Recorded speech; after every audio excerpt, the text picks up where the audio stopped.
Magandang umaga po sa inyong lahat. Narito po ang bagong balita sa Miss Earth Organization na kung saan ay pinasilip na po ang final stage na gagamitin ng Miss Earth 2023 ngayong December 22 na kasalukuyang ginaganap sa bansang Vietnam. Narito ating panoorin. Kaya alam po natin na ang bansang Vietnam ay pag gumawa ng production ay bonggang-bongga, pang world class.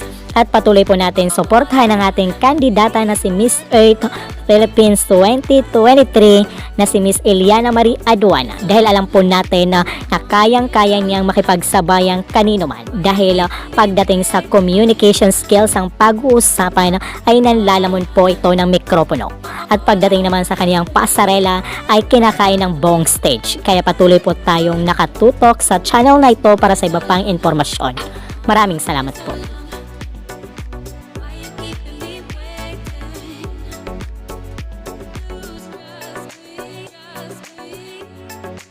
Ano kaya ang masasabi mo rito?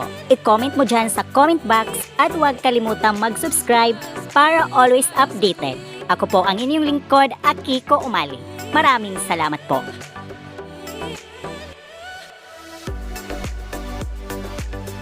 Kung bago ka lang sa aking channel, huwag kalimutang mag-subscribe and click the bell para always updated sa bagong kaganapan.